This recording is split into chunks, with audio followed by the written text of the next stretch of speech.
MD klaim, layangan putus trending di 25 negara lampaui rekor Little Mom.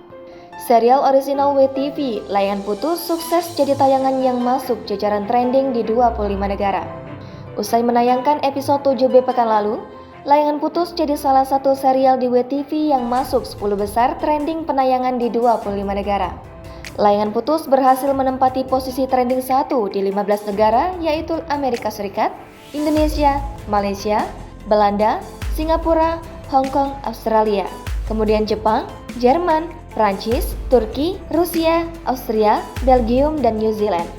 Layangan Putus juga menempati trending 2 di Uni Emirat Arab, Inggris, Swiss, dan Sweden.